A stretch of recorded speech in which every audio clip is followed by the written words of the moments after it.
Et coucou YouTube, on se retrouve pour, contrairement à ce qui a été indiqué, le train non. Contrairement à ce qui a été indiqué, je ne fais pas les sorties poche ce soir.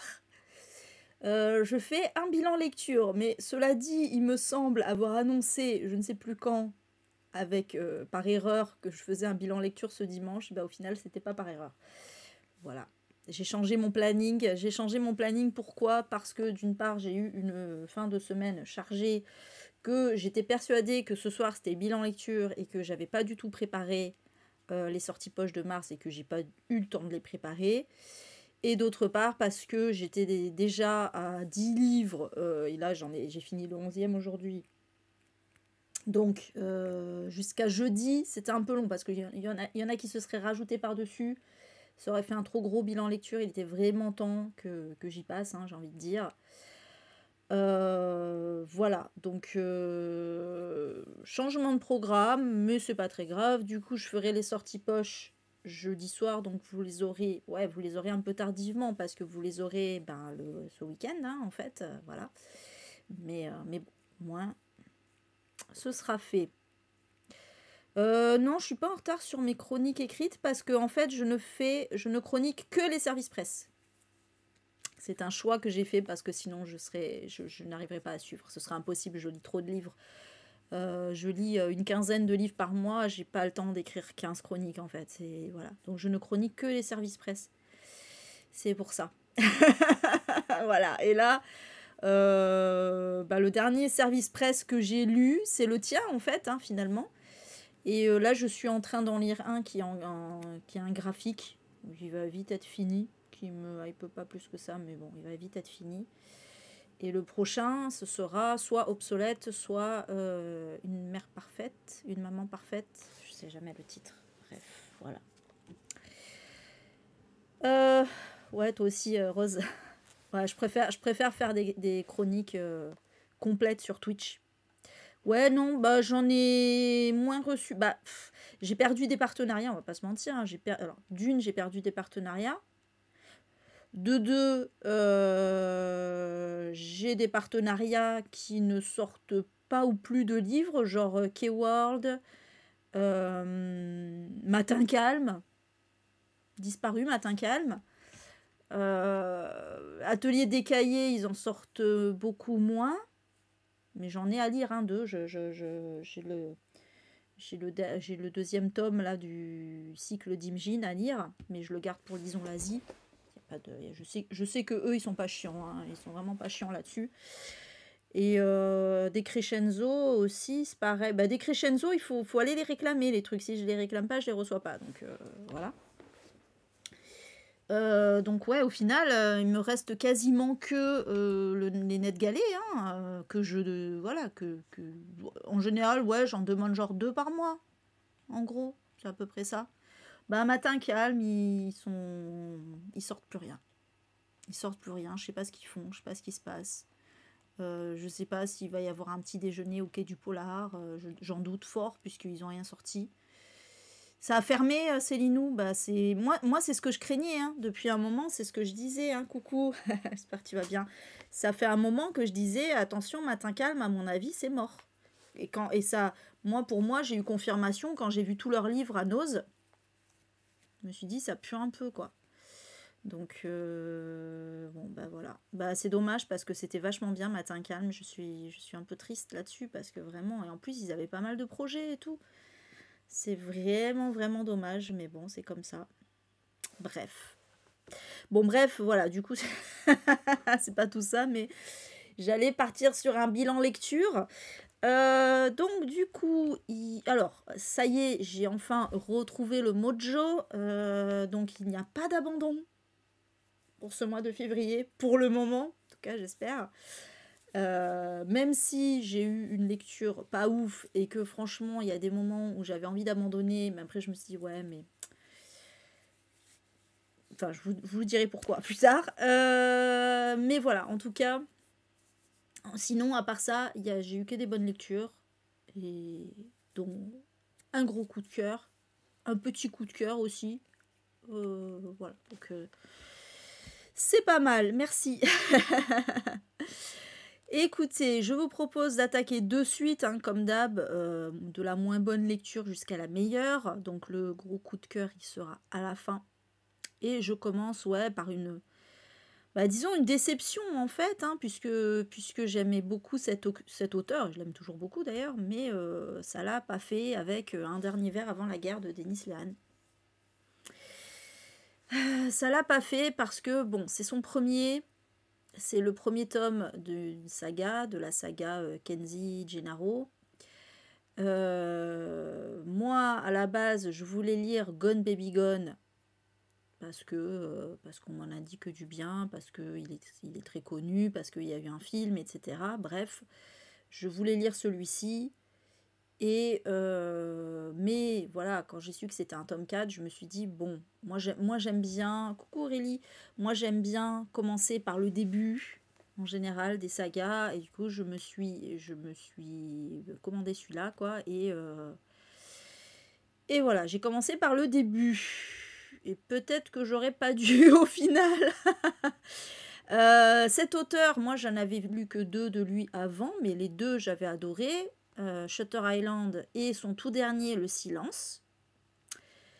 Qui, alors c'est marrant de comparer, j'ai envie de comparer Un dernier verre avant la guerre avec Le Silence parce qu'on a aussi en fond cette histoire de tension raciale, hein, entre les blancs et les noirs.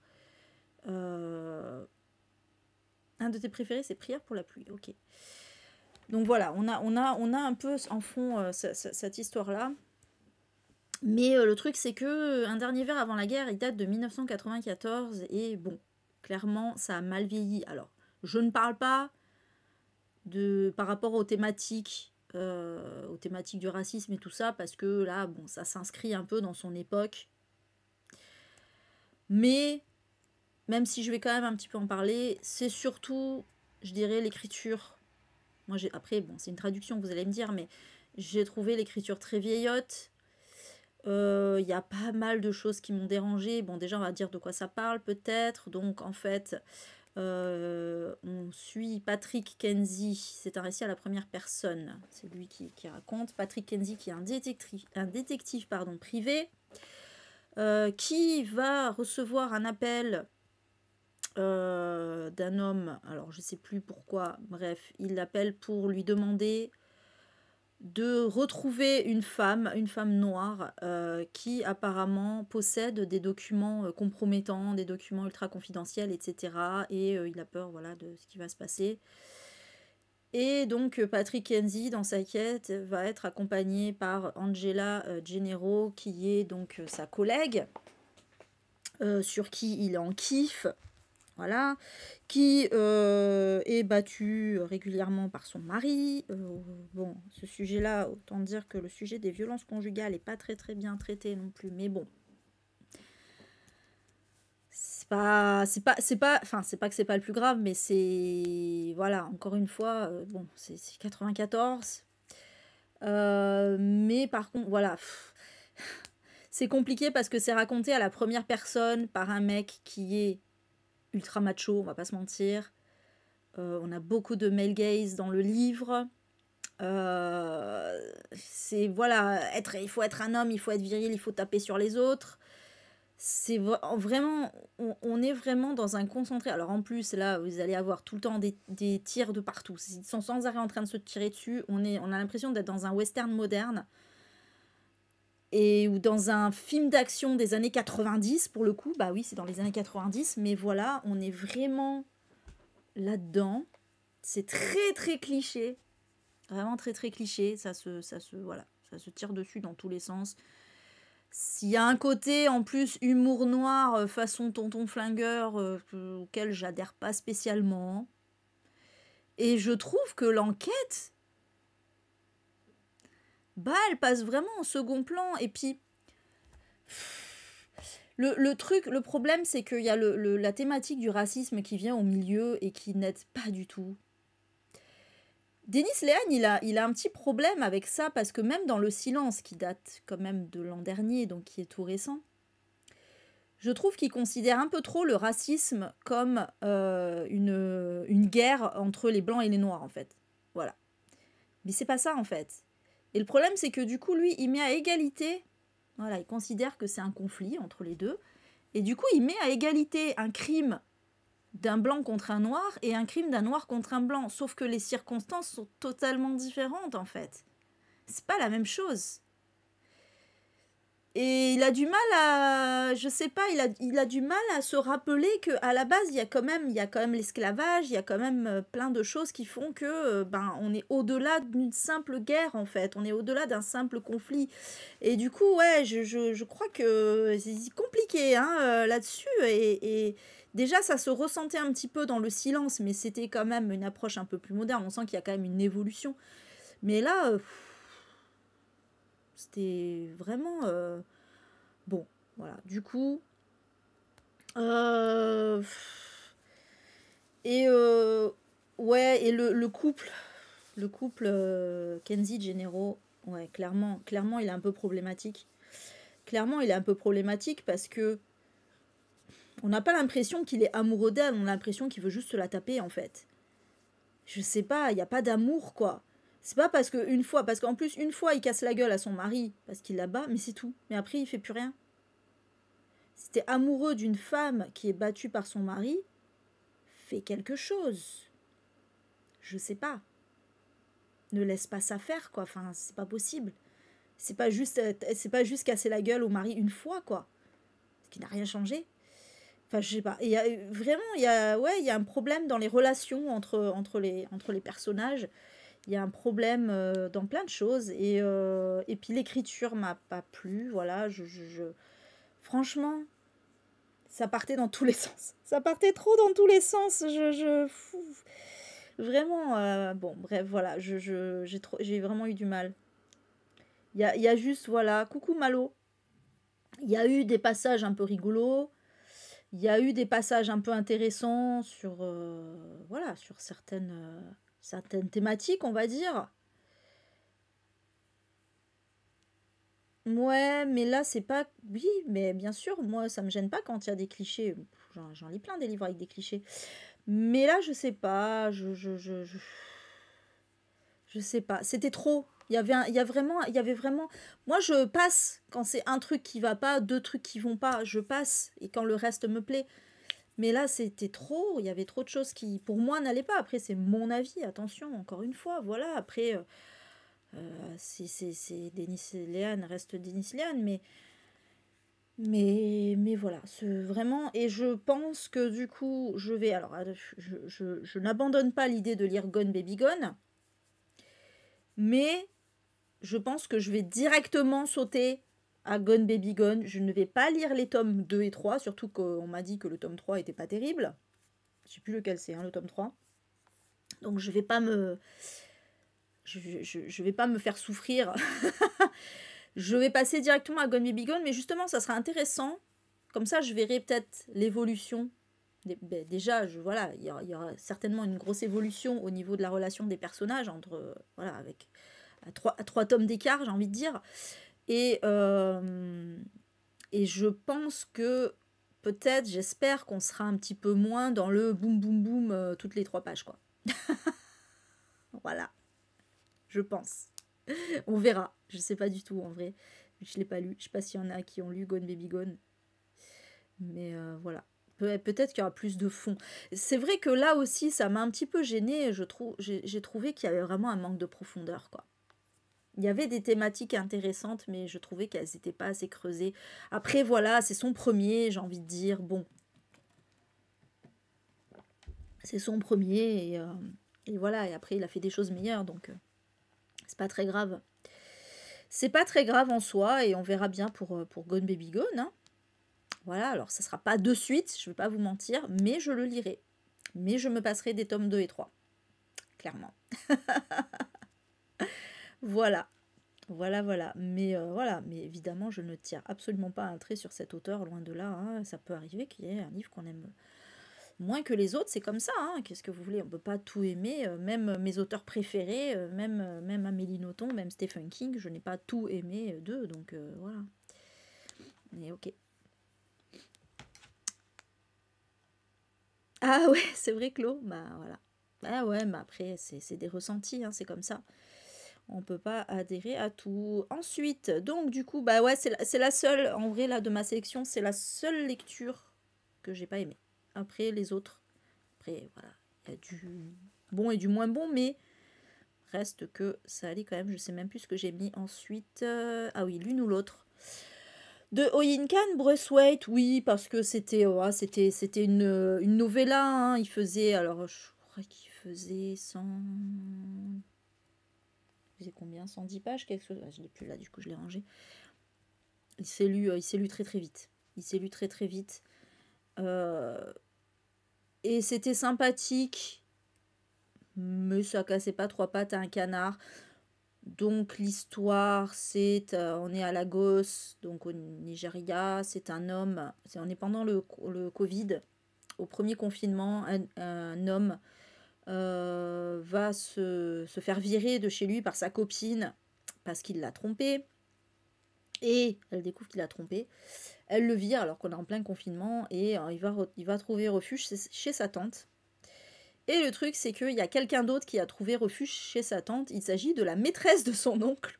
Autant dire que les deux femmes, voilà quoi, c'est pas le grand amour. Et pourquoi elle a trouvé refuge chez elle? Parce que elle était enceinte. Et sa tante, la tante donc, du héros, explique. Le héros, il s'appelle... il a un nom rigolo. Bambi. La tante explique que qu'elle était enceinte, pas elle, mais j'essaye de me rappeler des noms. Je me rappelle plus des noms.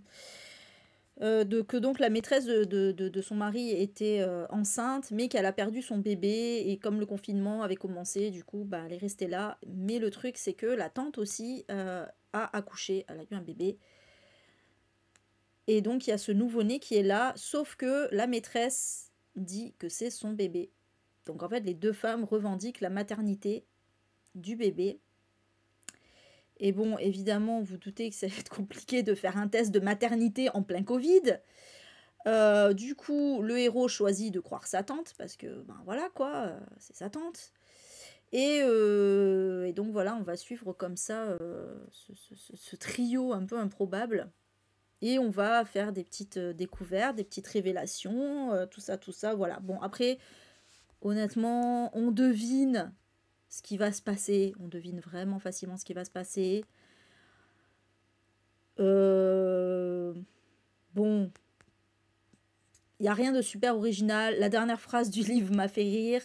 Mais voilà, j'avoue que par rapport, je suis un peu déçue parce que moi, de Oyinkan Braithwaite, j'avais lu Ma sœur serial killeuse, pardon, que j'avais adoré. J'avais trouvé excellent ce livre, ce thriller-là, qui se passe à Lagos. Pour le coup, c'était vraiment un pur thriller. C'était vachement bien. Il y avait pas mal de thématiques, il y avait pas mal de messages dedans. Là, bon,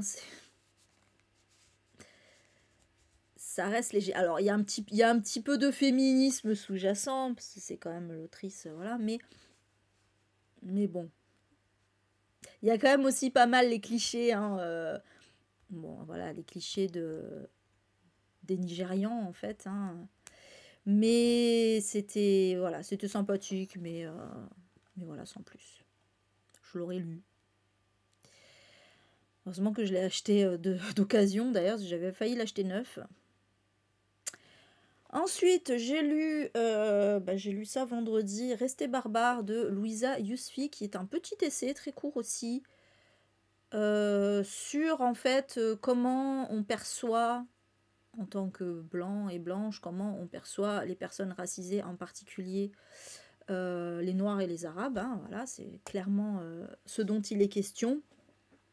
Pourquoi est-ce qu'on parle d'ensauvagement, ce genre de choses.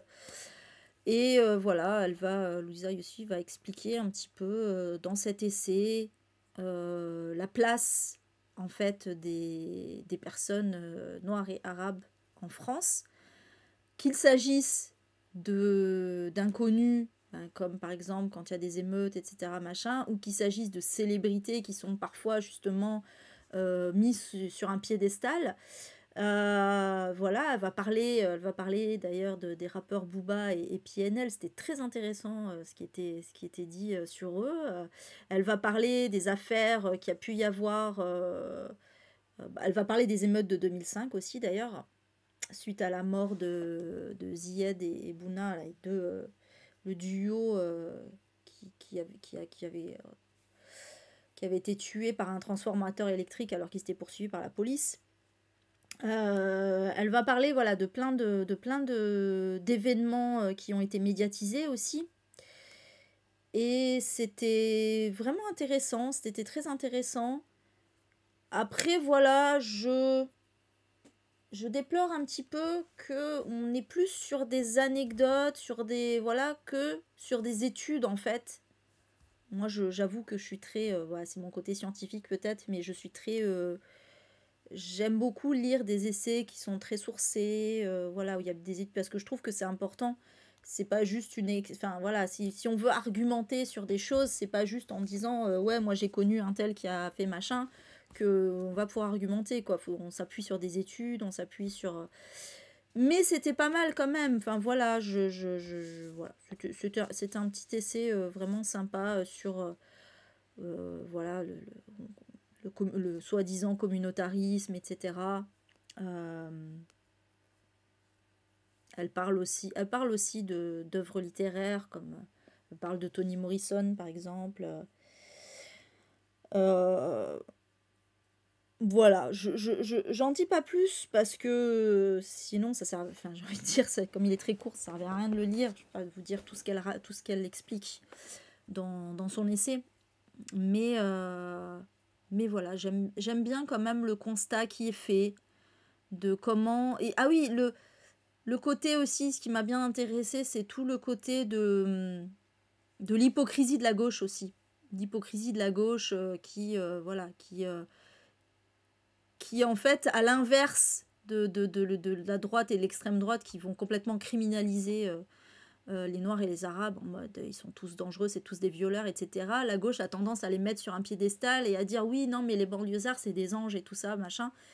Enfin, pas les banlieusards, tous les gamins des cités, etc. Alors que c'est pas le cas, mais elle explique pourquoi c'est pas le cas. Justement, il y a tellement un rapport il y a tellement un rapport conflictuel, et ce qui est normal, parce que bah, pourquoi, encore une fois, c'est comme ce que je disais sur Denis Léane, il y a quand même une histoire avant, bah, voilà, il y a eu la colonisation, il y a eu plein de choses qui a fait que c'est normal que on les a parqués on les a fait venir pour faire des sales boulons, on les a parqués dans des ghettos, etc. Donc non, c'est pas des anges, c'est pas des anges du tout, mais il y a une raison à ça.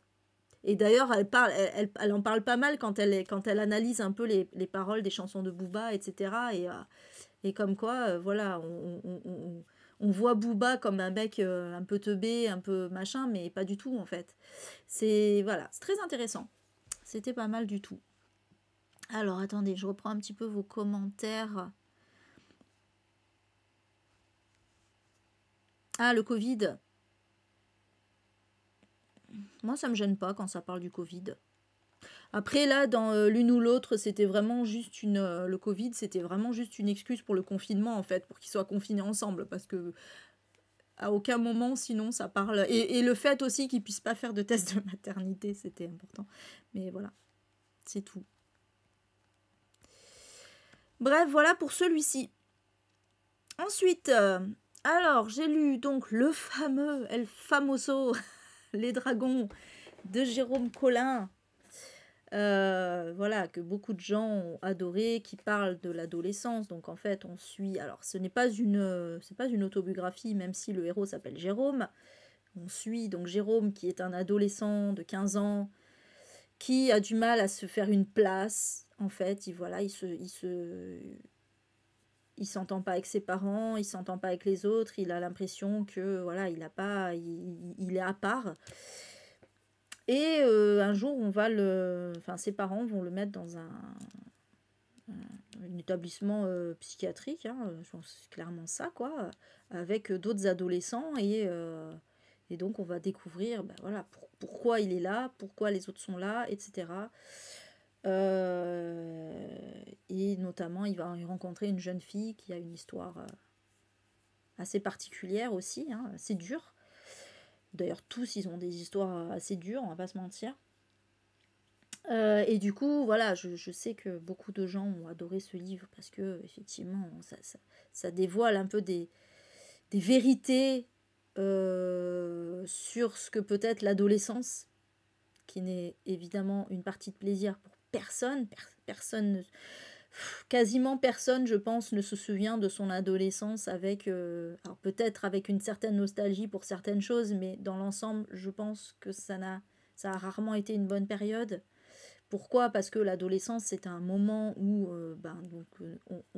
on a envie d'être adulte, mais on a le cerveau pas fini, on va pas se mentir, et on se sent toujours en décalage avec tout ce qui nous entoure.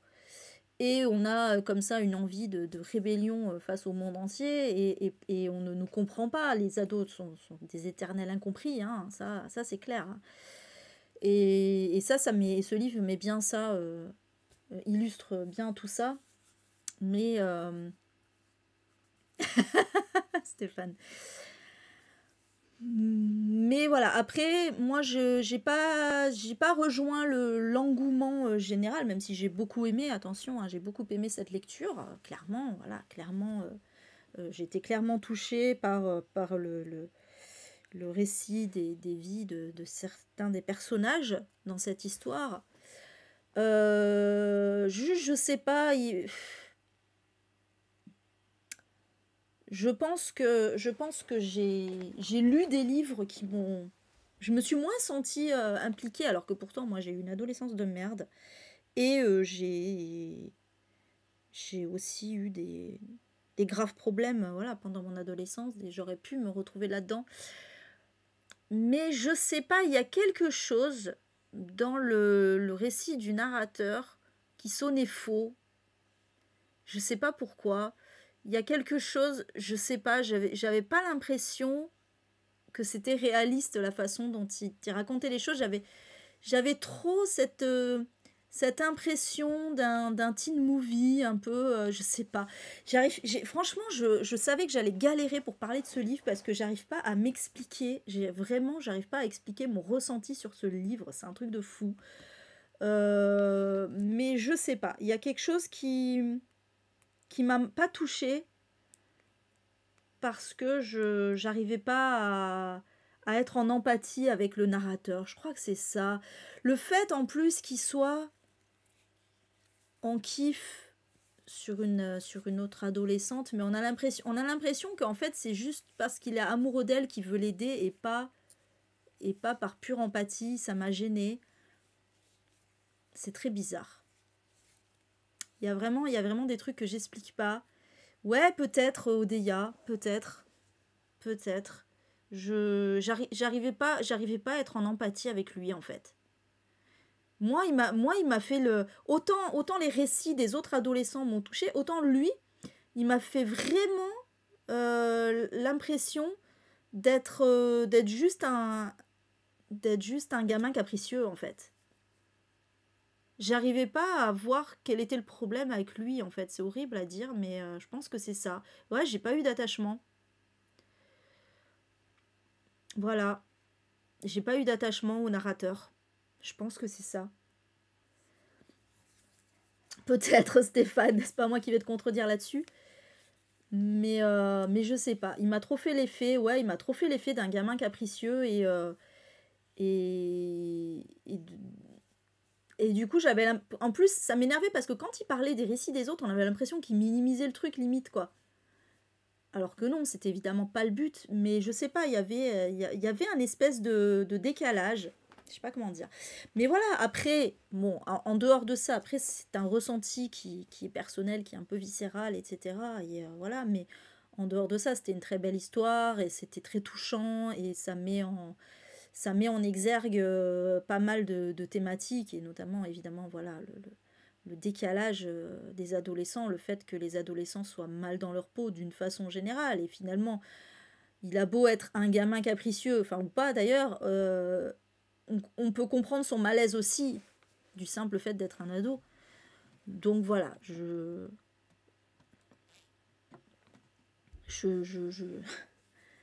Voilà, je peux pas dire que ce soit une mauvaise lecture, loin de là, mais voilà, j'ai pas eu l'émotion que j'ai pu avoir avec d'autres livres traitant de cette thématique, en fait. Coucou, Anne-Gaëlle. Oui, je sais, oui, toi tu connais. Toi tu connais l'auteur et je crois que tu ne penses pas trop du bien de cette personne. Si j'ai bien compris. Non, mais bon, après, attention, hein, voilà, je sais que voilà, il y a eu beaucoup de gens qui ont eu un gros coup de cœur pour ce livre et je pense que c'est pas pour rien. Après, voilà, c'est des ressentis. C'est des ressentis personnels. Il y a parfois des choses comme ça qu'on n'explique pas forcément, mais voilà, voilà. C'est bien pleurnicha. Chatte. Non, mais moi, je veux pas jeter la pierre à l'auteur quand même. Enfin bref, voilà. En tout cas, voilà pour celui-ci. Mais qui était très bien. Attention. Ensuite, j'ai lu The Black Flamingo de Dean Atta. Alors tiens, bah voilà. Alors lui aussi il parle de... Lui aussi, hein, il est pas du tout dans le même style. Mais ça parle aussi d'adolescence, de mal-être, etc. Hein, puisque donc là, on est clairement... donc là, on est sur la thématique de l'homosexualité, puisque le héros... dont j'ai oublié le prénom, ça y est. J'ai vraiment du mal à chaque fois avec les prénoms, hein, c'est un truc de fou, hein, vraiment... bref, tant pis. Le héros est un jeune gay noir. Alors, il est métis, je crois, sa mère est chypriote et son père est jamaïcain. Rien que ça. C'est du mélange. Et donc, ben du coup, voilà, ça, en fait, il va découvrir assez tardivement, à l'adolescence, qu'il est gay. Et bah, ça va être un peu compliqué de sortir du placard.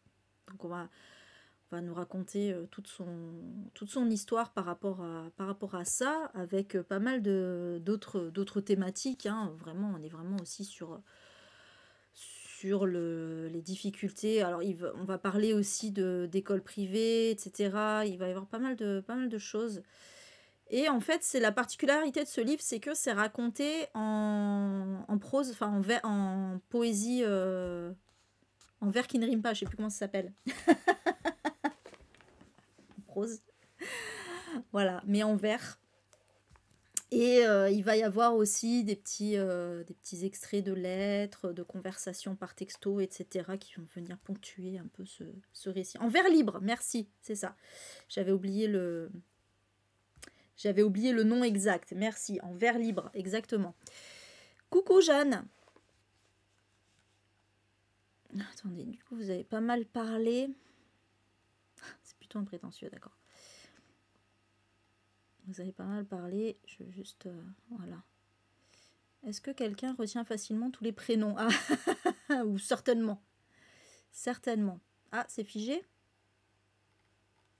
Moi, ça va en tout cas. J'espère qu'il n'y a pas de problème au niveau de l'enregistrement, qu'il n'y a pas trop de décalage aussi.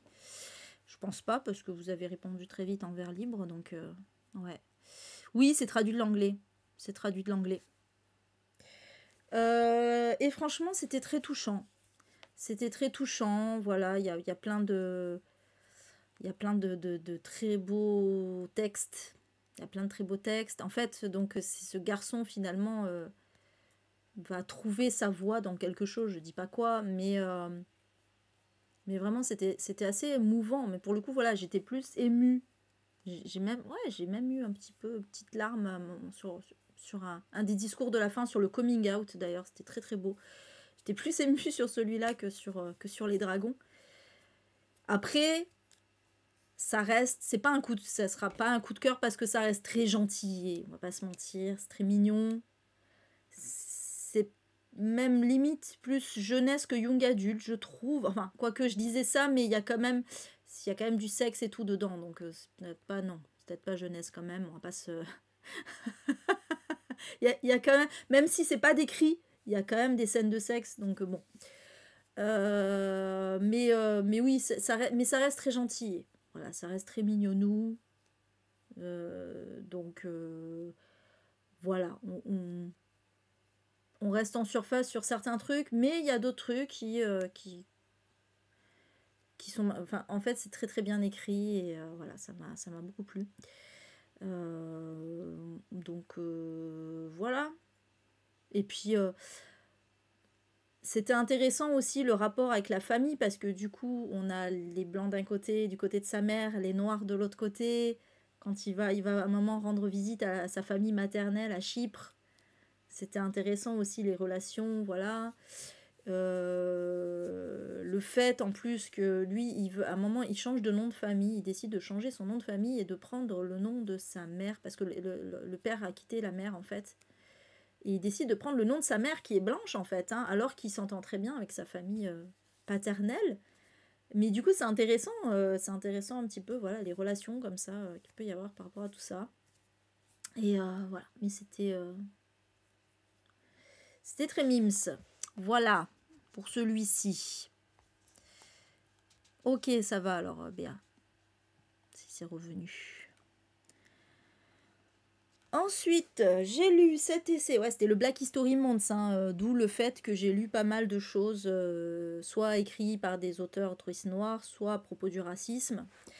J'ai lu Noir sous surveillance de Robin Ménard, qui est un essai. Alors, le E est en majuscule, c'est parce que c'est une forme d'écriture inclusive. C'est la même chose que s'il y avait des points médians, en fait, hein. Parce qu'on a l'impression que c'est les noirs, c'est que les femmes. Non, c'est tout le monde, enfin, c'est hommes comme femmes. C'est un essai, alors attention, c'est une autrice canadienne, donc on va vraiment être focus sur le Canada. Mais c'est un essai donc qui va parler de la place du peuple noir au Canada.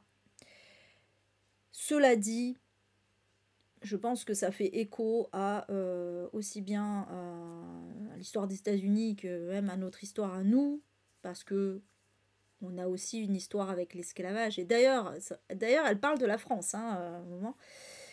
Et puis même, voilà, la situation actuelle est pas bien différente de ce qui peut se passer au Canada. Et voilà, donc là, pour le coup, c'est vraiment extrêmement bien détaillé, sourcé, avec des études à l'appui, etc., des statistiques. C'est extrêmement bien. Pour vous dire, c'est tellement bien sourcé que presque la moitié du livre, c'est les sources. T'as l'impression, je crois que c'était à 60%, voilà, à 60% du livre, j'étais à la fin. T'as l'impression que t'es encore loin de la fin. Non, c'est fini, après c'est que les sources. Pendant tout le reste du livre. Alors, au moins c'est sourcé. Pour le coup, c'est en fait, c'est limite à chaque phrase qu'elle dit, il y a une petite annotation pour dire alors là, ça vient de telle source. Ok. Telle étude. Ok. C'est bon. Je te crois. Mais voilà, c'était extrêmement intéressant. Donc, elle va parler principalement, finalement, de l'image qu'ont les blancs sur les noirs, hein, c'est clairement ça, de pourquoi ça s'appelle noir sous surveillance, parce que c'est comment les noirs sont vus, sont perçus, et le fait que à cause de ce racisme en fait ambiant, les noirs sont beaucoup plus criminalisés que les blancs, c'est-à-dire que évidemment il va y avoir beaucoup plus de contrôle aux faciès, de morts par bavure policière, d'emprisonnement sans preuve, de harcèlement scolaire aussi, on va parler de l'école notamment, plein de choses comme ça qui fait que de suite, en fait, en gros, c'est vraiment l'image que les gens ont des noirs, c'est forcément que ça va être des dealers, des violeurs, etc. Et effectivement, il y en a qui passent à la... Enfin, je veux dire, il y a des blancs qui, de suite, vont... voilà, les flics vont faire des contrôles plus facilement, les gens vont plus facilement appeler la police alors que, voilà, juste parce qu'ils ont vu un noir un peu suspect, ce genre de choses en fait, hein, vraiment. Et donc, encore une fois, hein, ça s'appuie vraiment sur des faits réels, sur des sources, sur des études, statistiques, etc. C'était extrêmement intéressant et triste aussi, et tellement triste. Mais le pire chapitre du livre, c'est sur les mamans en fait, à qui on retire leur enfant pour n'importe quelle raison, parce qu'on a décidé que, voilà, comme elles étaient noires, elles étaient problématiques, et les enfants, alors, soi-disant pour le bien des enfants, sauf que les enfants, du coup, ils se retrouvent où? Dans des foyers où on va les maltraiter. C'est tellement, enfin, la grosse hypocrisie, quoi, du truc, ça m'a, franchement, ça m'a tordu les tripes, quoi, de dire ça, quoi. Coucou Patty, j'espère que tu vas bien. Donc voilà, c'était un essai quand même très dur à lire. Je vous avoue que j'étais pas en mode waouh, trop bien, je me régale. Non, mais, mais par contre, c'était extrêmement intéressant, quoi. Ah, mais clairement, hein, Aurélie, clairement. Mais là, du coup, c'est bien parce que c'est vraiment sur l'aspect canadien. D'ailleurs, elle va parler de l'histoire du Canada, parce que finalement, moi, je connaissais pas trop l'histoire du Canada, donc c'était super intéressant de savoir tout ce qui s'était passé, comment le Canada à la base était une colonie française, etc. Comment les Anglais ont récupéré cette colonie suite à la guerre de 100 ans, enfin bon, plein de trucs. Euh, Elle va aussi parler beaucoup du sort des autochtones. Ce que nous, du coup, là, on peut pas faire de transfert parce que nous, on n'a pas de peuple autochtone hein, en France. Mais là, voilà, elle va parler vraiment du sort des autochtones qui, malheureusement, est pas bien différent de celui des personnes noires. Mais voilà, c'était extrêmement intéressant. Voilà, je recommande grandement cet essai, mais attention, beaucoup d'études de statistiques. Après, il y a pas mal de faits divers aussi qu'elle raconte qui sont très intéressants. Voilà. Voilà pour celui-ci.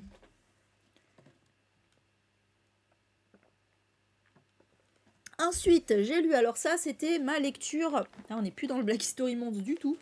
C'était ma lecture de La Nuit du hasard. Au prochain arrêt de Hiro Arikawa. Donc voilà, livre tiré au sort.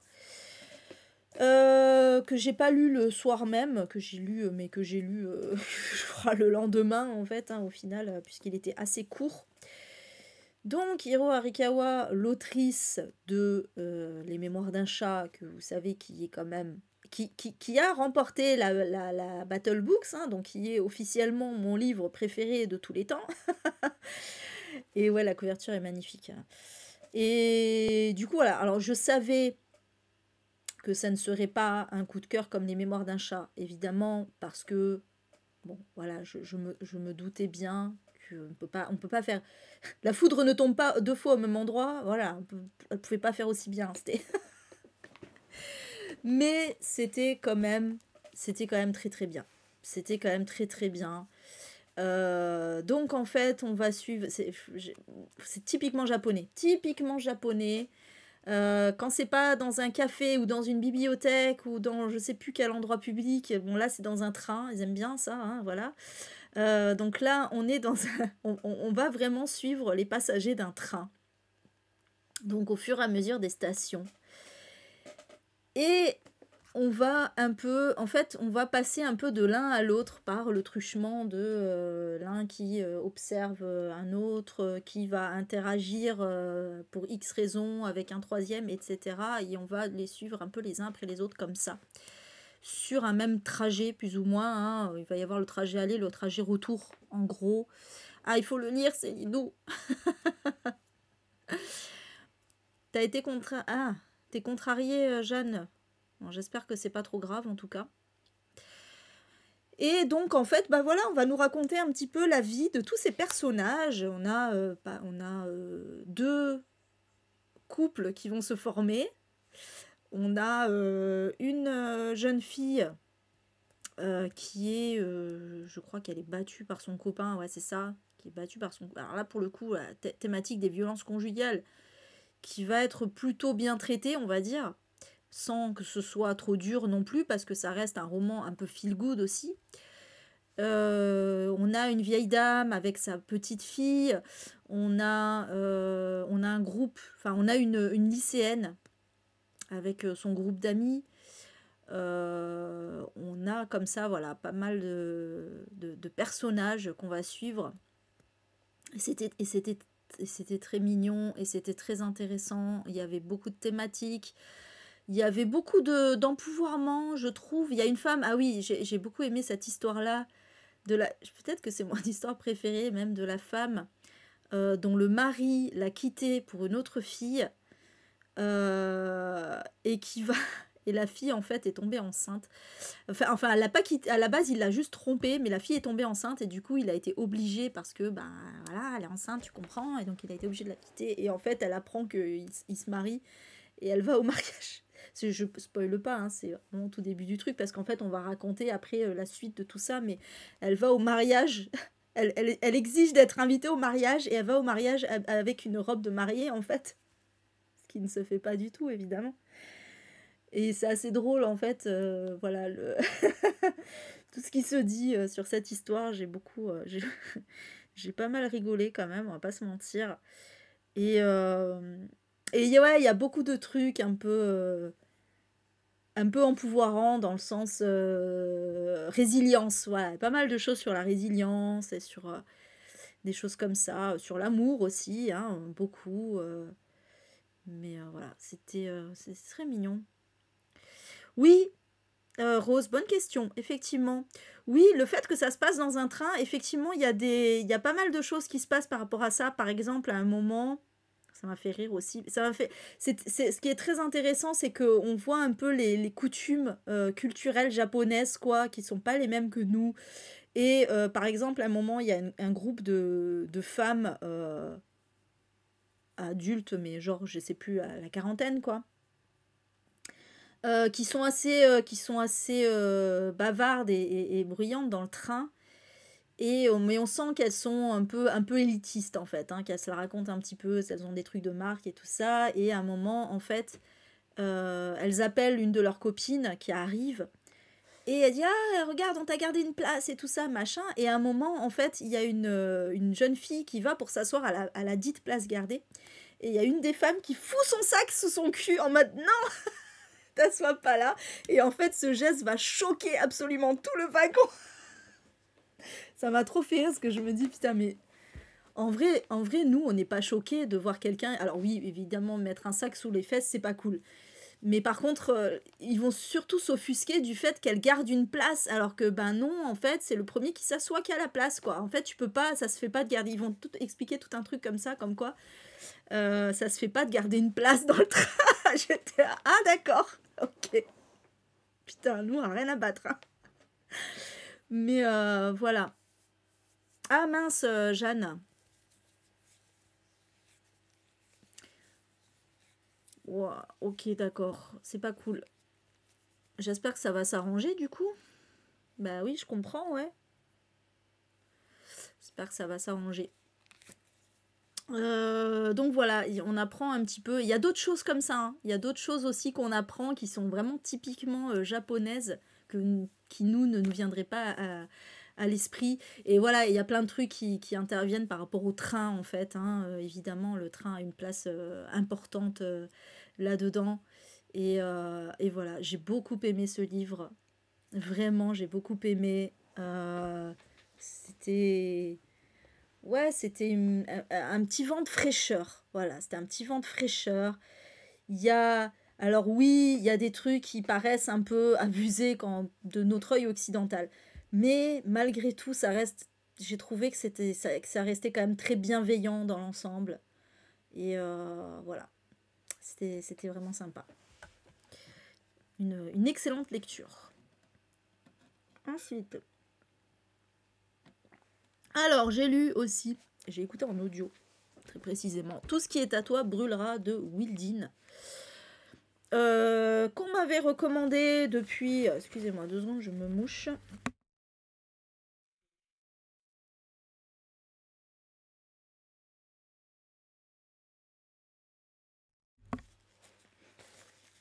Ah bah ça, Célinou, c'est encore autre chose. Alors là, par contre, pour le coup, au Japon, ils rigolent pas avec ça aussi, hein. De laisser, surtout aux personnes âgées et tout ça, laisser la place aux personnes âgées, c'est vraiment un truc...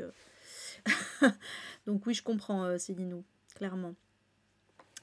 Donc tout ce qui est à toi brûlera de Wildin qu'on m'avait vraiment beaucoup recommandé parce que voilà, on m'a dit ça c'est sûr ça va te plaire, etc. On suit dans cette histoire une jeune femme vietnamienne, donc ça se passe en Angleterre, une jeune femme vietnamienne immigrée qui a été littéralement achetée par un homme, voilà. Et le truc, c'est qu'elle va vivre sous le joug de celui-ci. Hein. Il est ultra toxique. Enfin voilà, elle a aucune liberté. Elle a aucune liberté. Elle peut pas sortir de chez elle. Elle est obligée de faire toutes les corvées, de le servir, etc. Et évidemment, vous vous en doutez, de faire ce qu'on appelle très mal le devoir conjugal. Et elle a qu'une envie, c'est de se barrer. Coucou Marjorie, j'espère que tu vas bien. Elle a qu'une envie, c'est de se barrer, sauf que lui, il la tient parce qu'en fait, elle a des objets personnels. Le truc, c'est que dès qu'elle fait une connerie, il en brûle un. Donc, photos de sa famille, lettres, un livre, enfin, voilà, tout ce genre de choses. Et à chaque fois, sa carte d'identité aussi, à chaque fois, il brûle un objet personnel.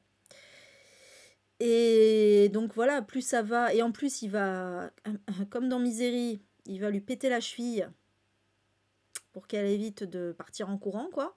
Et donc évidemment, comme elle n'a pas de médecin et tout ça, sa cheville va jamais vraiment se remettre. Donc c'est pas un spoil, hein, c'est tout ça, c'est au tout début de l'histoire, hein, je précise.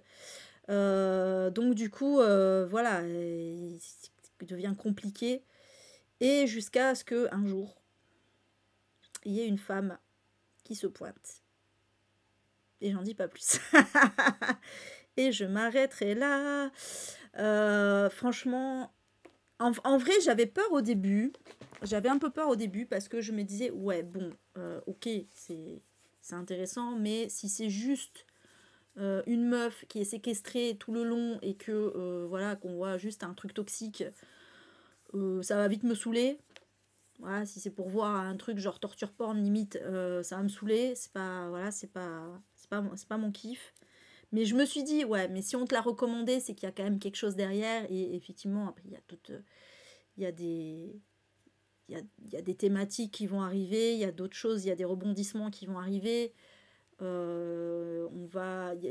y a aussi la relation avec sa sœur, parce qu'elle a une sœur, en fait, qui est aussi en Angleterre et qu'elle voudrait retrouver. Et en fait, le mec lui fait un peu miroiter ça aussi. Voilà, il y a pas mal de choses dans ce livre qui sont extrêmement passionnantes. Célinou. Je ne dis rien, je ne dis rien, je ne dis rien. Mais, ah, t'es en train de lire Misery, Rose, c'est marrant. Et du coup voilà, c'était très dur.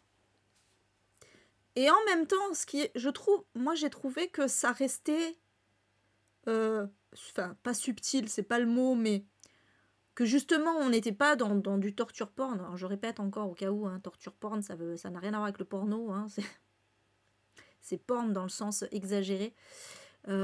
Torture porn, c'est quand c'est juste de la torture pour de la torture, quoi, histoire de faire d'écrire un truc trash, et voilà. Là, on n'est vraiment pas là-dedans.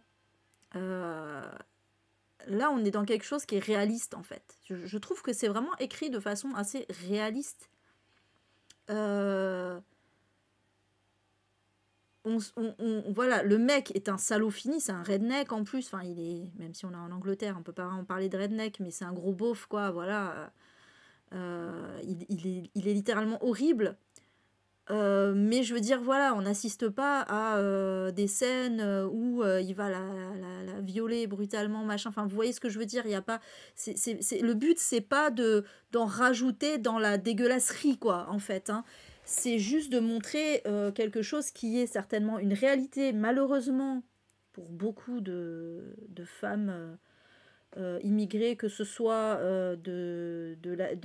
d'Asie ou de l'Europe de l'Est aussi, il y en a pas mal. Ou certainement d'autres pays dans le monde d'ailleurs. Mais voilà, c'est vraiment une réalité. Et du coup, pour ça, voilà, j'ai trouvé ça très intéressant. C'était très bien raconté. Voilà, donc en plus le livre audio, il était lu par une femme, ce qui fait que j'oubliais que l'auteur était un homme en fait, parce que je trouvais que c'était quand même, alors c'est pas que c'était féministe, mais bon voilà, on suit le combat d'une femme qui plus est immigrée. Et du coup voilà, c'est vrai que j'en oubliais que l'auteur était un homme, c'est un truc de fou. Mais voilà, et la lectrice, franchement, elle lisait très très bien. C'était prenant. Même parce que j'écoutais, moi j'écoute un peu le soir et toi avant de dormir. Et Kim, à un moment, il a été pris dans l'histoire et tout. Après, il me disait alors, il s'est passé quoi?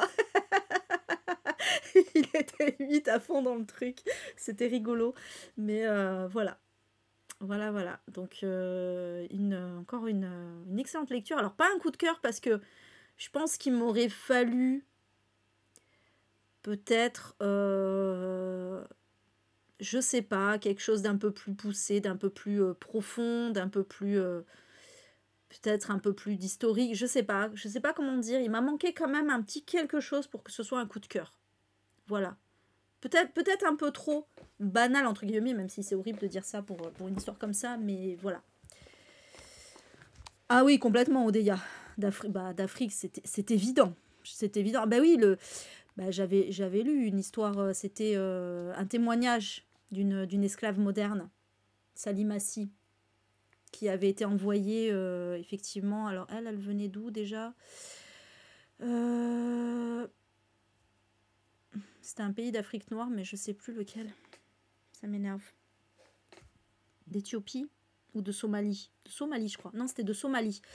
Voilà. Et effectivement, on l'avait envoyée en France en disant, bah voilà, il y a une femme qui va te recueillir, tu vas pouvoir faire tes études là-bas. Et sauf qu'en fait, elle a jamais pu faire ses études parce que, évidemment, direct, on lui a confisqué ses papiers. Et en gros, elle était obligée de travailler pour la famille sans être payée ni rien, quoi.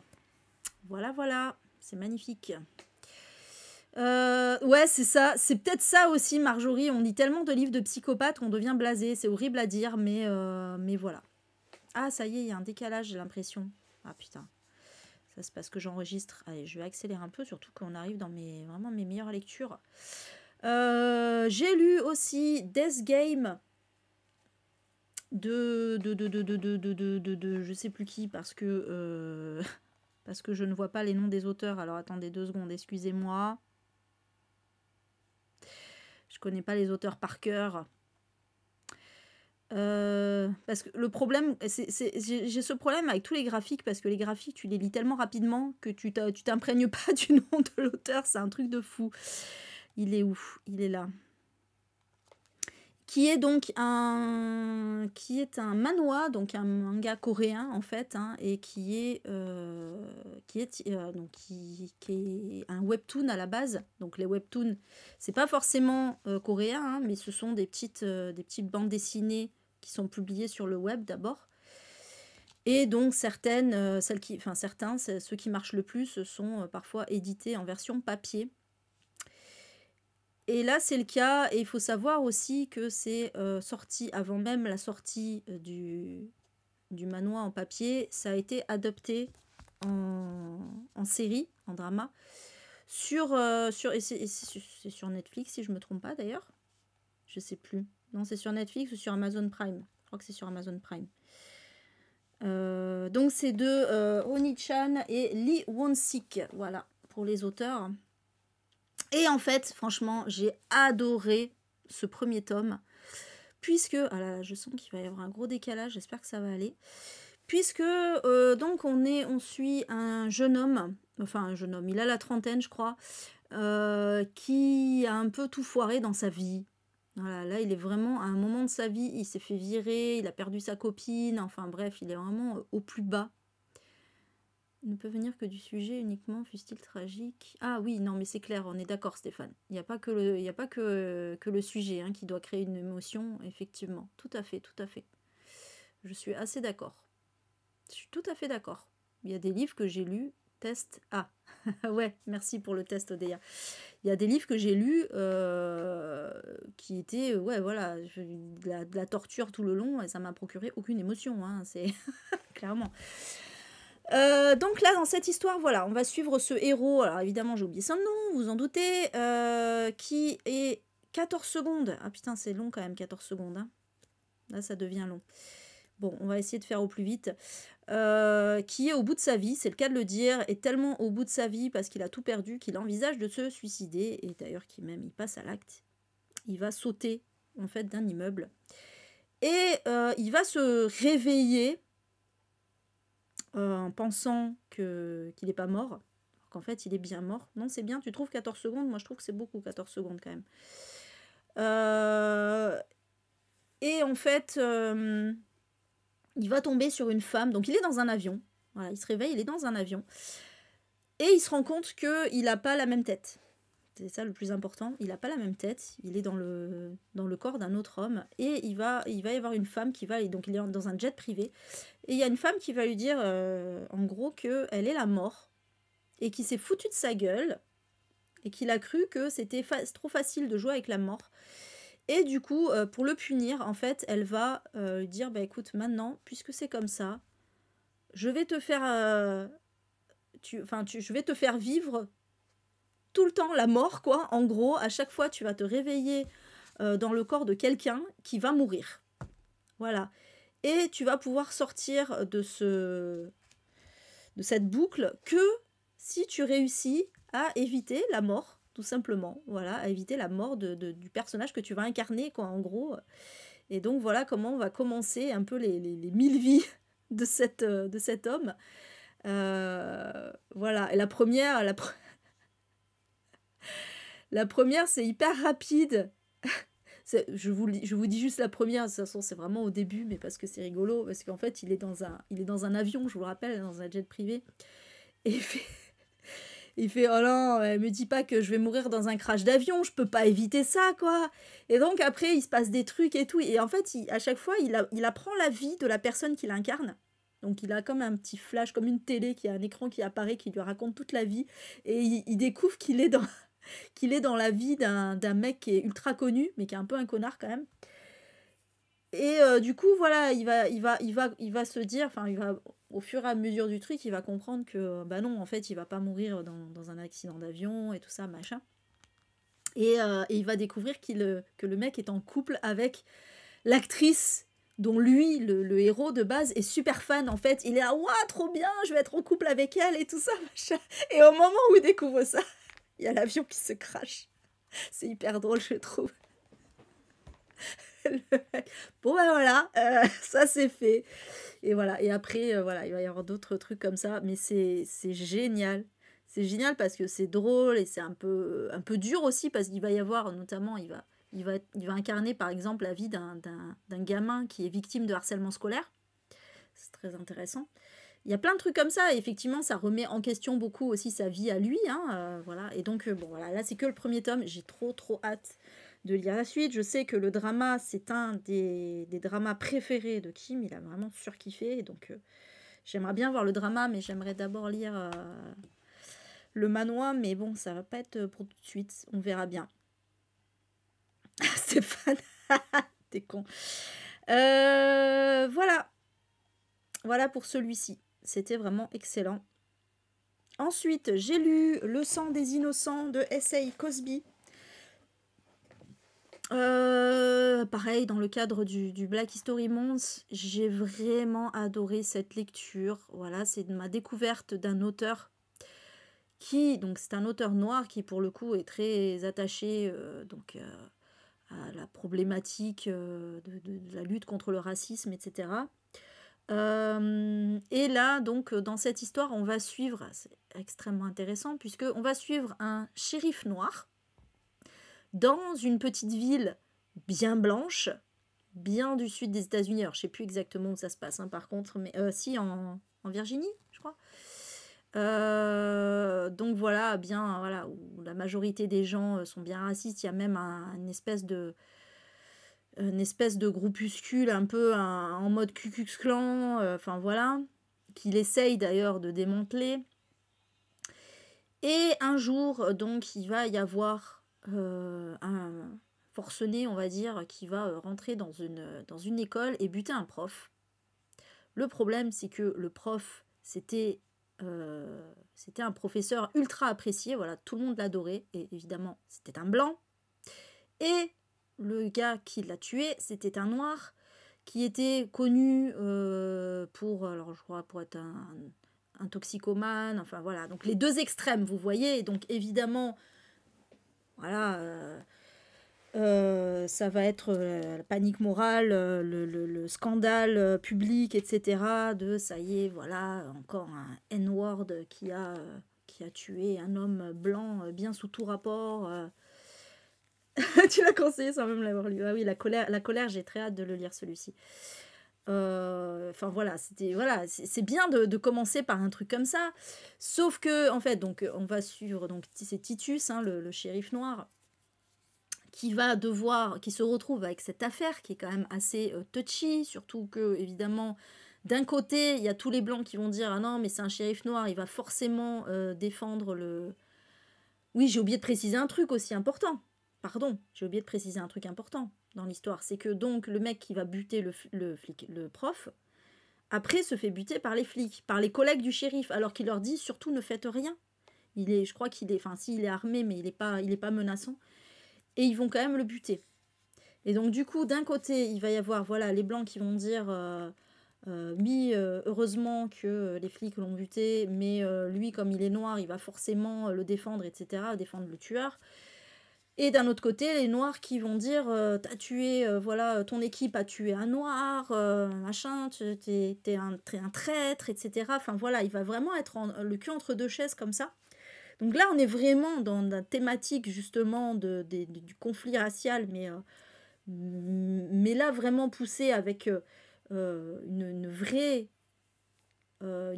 comment dire, un vrai historique, une vraie profondeur là-dessus, quoi, et pas tout noir et tout blanc non plus, hein, sans être tout noir et tout blanc, c'est le cas de le dire d'ailleurs, enfin, voilà, le jeu de mots est mal trouvé, mais vous voyez ce que je veux dire, bref, sans être manichéen, voilà, on va plutôt dire ça, sans être manichéen, mais voilà, c'est très bien traité. En plus, bon, il y a aussi sa vie personnelle qui va entrer en jeu à Titus.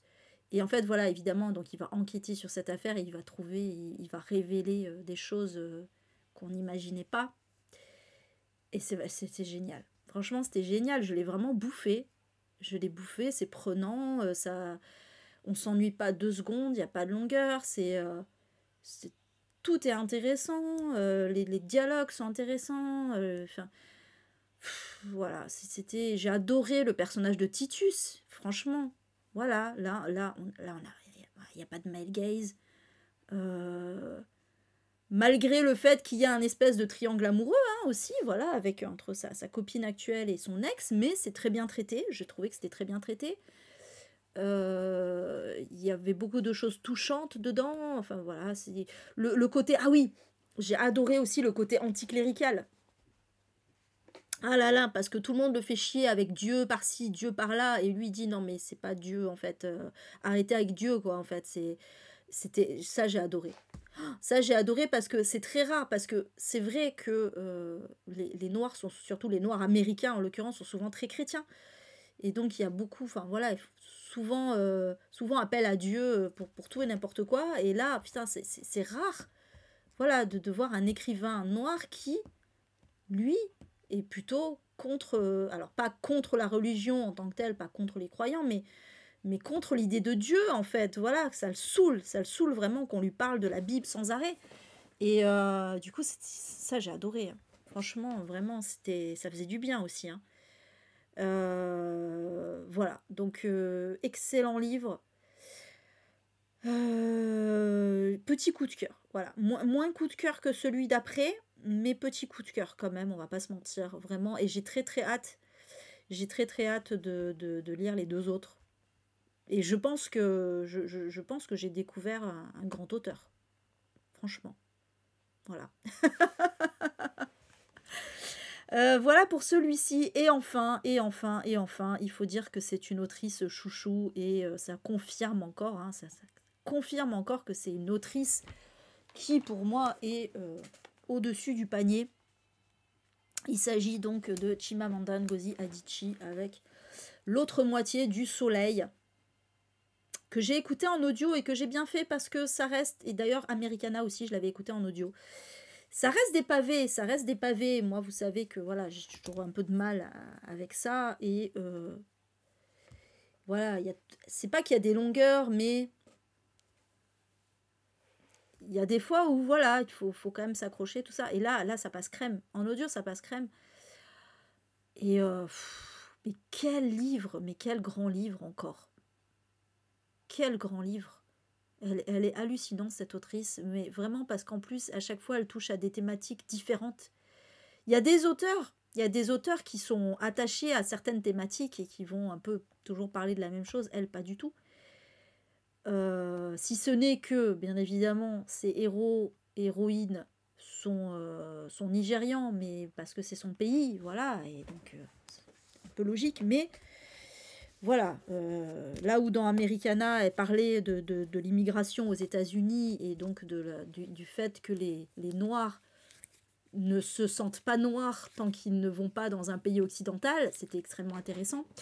Là, pas du tout, là on est dans un roman historique qui va nous parler donc des coups d'État qui ont eu lieu après l'indépendance du Nigeria et de la création d'un État très provisoire qui a eu lieu suite à ces coups d'État, donc qui s'appelait le Biafra, qui a fait sécession en fait du Nigeria.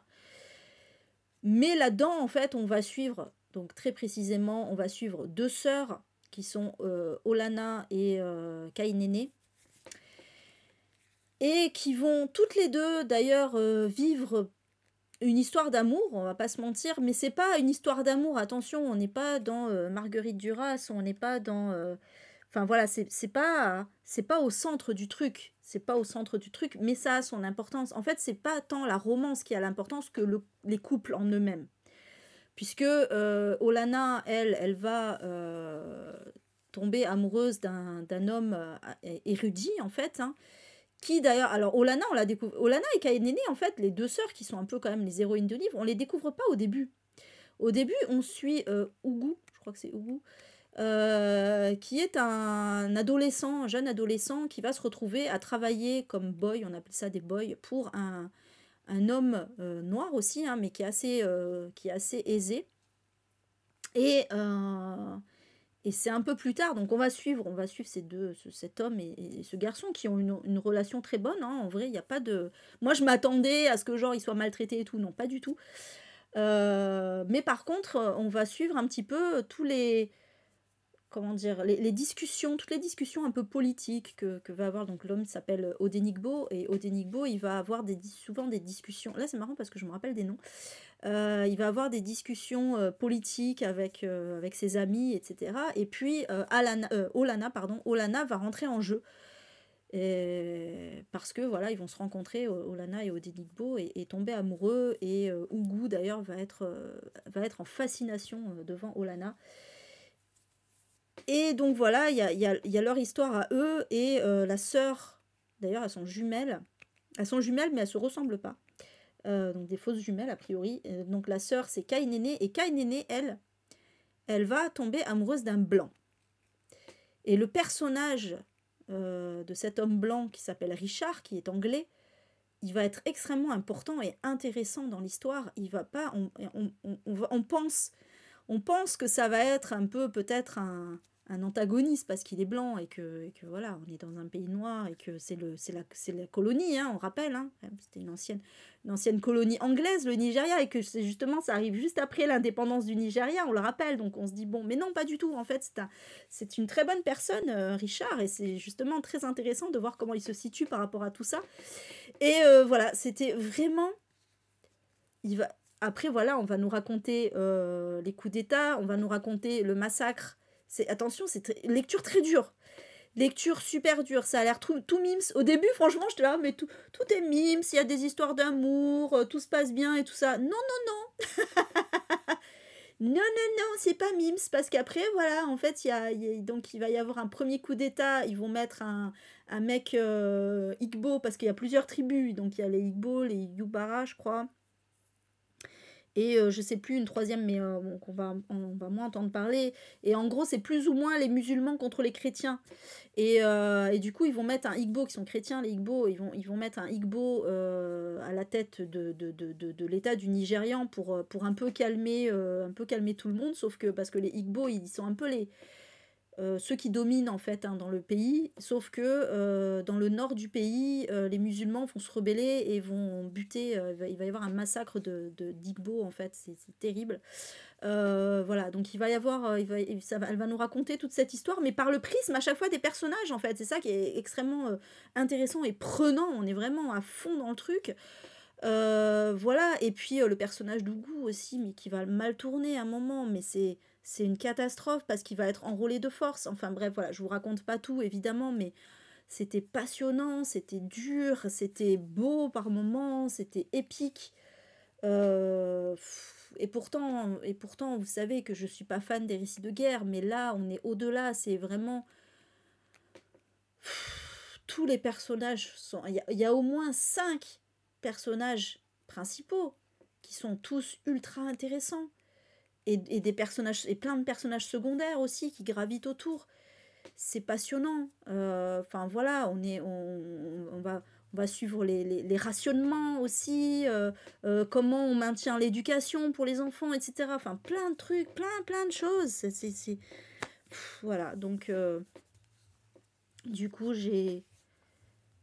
Voilà, c'est marrant, on ne parlait plus. Je sais pas si ça se trouve, ça y est, à 20 minutes de décalage encore. Euh, J'espère pas. En tout cas, voilà, j'ai vraiment adoré ce livre. Et encore une fois, voilà, une autrice que je vais continuer de lire. Et donc le prochain que je lirai, qui est dans ma palle, ce sera l'hibiscus pourpre. Je sais même pas, mais celui-là c'est pareil, je savais même pas de quoi il parlait, hein. Quand j'ai commencé à lire, je savais pas du tout de quoi ça parlait. Et ça va être pareil pour l'hibiscus pourpre, mais en fait c'est bien parce que comme ça j'ai la surprise, et là j'ai vraiment eu la surprise de tout. J'ignorais tout de ce livre. Je ne savais pas que ça allait parler, ben voilà, on parle aussi donc de la naissance du Biafra, donc cet État qui fait sécession à un moment, voilà, c'est quand il y a un deuxième coup d'État, ben, suite au massacre des Igbo, les Igbo vont se rebeller, vont créer leur propre État qui s'appelle le Biafra, et du coup, voilà, qui va faire sécession du Nigeria, et il va y avoir aussi toute la thématique autour de ça. Putain, c'était passionnant, en toute l'histoire du Nigeria, enfin pas toute l'histoire, mais toute l'histoire suite à l'indépendance du Nigeria en tout cas. Ouais, j'en doute pas que l'hibiscus pourpre doit être magnifique. Franchement, voilà, bah celui-là déjà est magnifique. C'est... Oh là là, et puis bon, la fin est terrible. Mais voilà, en tout cas, je ne peux que recommander cette autrice qui a vraiment une plume sublime et des personnages hyper travaillés tout le temps. Et voilà. C'est beau, c'est triste, c'est dur, c'est émouvant. C'est tout ça à la fois. Voilà. Du coup, j'en ai terminé avec ce bilan lecture en espérant que ça vous a plu. Oui, c'est elle qui a écrit Americana, tout à fait, qui a été un gros coup de cœur pour moi, Americana aussi. Bon, voilà, ça confirme un peu. Après, moi, c'est ses essais que j'avais lus aussi. Donc voilà pour ce bilan lecture. Bon, j'ai quand même pas mal lu, hein. Je suis assez contente de moi. J'ai pas fini encore, hein. Voilà, donc là, prochaine lecture. Alors là, pour l'instant, j'ai rien en cours. Parce que j'ai fini, hier soir, j'ai fini en audio le Wildin. Et aujourd'hui, j'ai fini Un dernier verre avant la guerre. Je lisais rien en papier. Du coup, ben là, je vais attaquer Sartre là ce soir.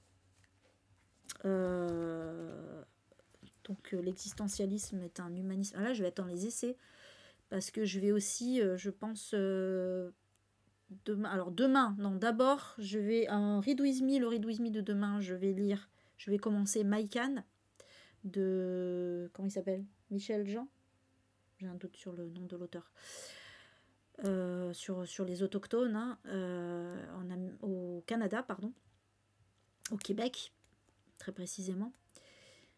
Et après, ce sera Femme, race et classe de Angela Davis. Voilà, un autre essai.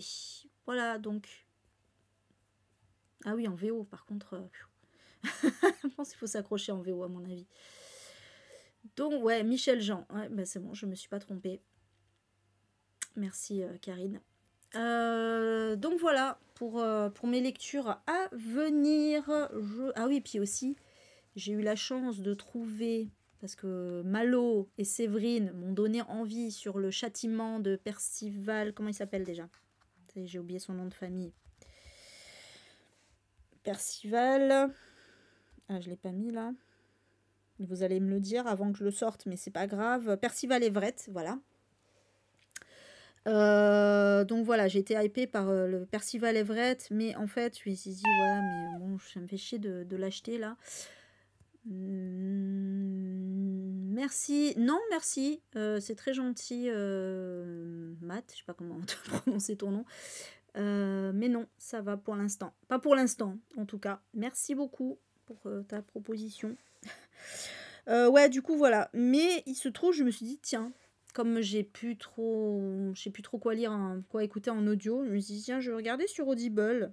Même si j'y croyais pas du tout, j'étais en mode, non, mais là, il vient de sortir, il va pas être sur Audible quand même. Il est sur Audible, les enfants. Du coup, je l'ai pris direct. Voilà, donc c'est mon prochain livre audio sera Châtiment de Percival Everett. Voilà, vous savez tout. Non, je vais pas lire de romans fantastiques. Là, pour le coup, je suis en plein Black History Months. Là, j'avoue que je suis vraiment soit dans les essais, soit dans les romans plutôt historiques ou contemporains noirs. C'était vraiment ça en février. Et du coup, voilà, pour l'instant, pas de fantastique de prévu. Allez, je vais arrêter pour YouTube l'enregistrement. Merci d'avoir été là. J'espère qu'il n'y a pas trop de décalage son-image sur YouTube. Et je vous dis du coup à la prochaine fois. Donc la prochaine vidéo, cette fois, ce sera bien les sorties poche de mars. Merci et à bientôt. Miaou.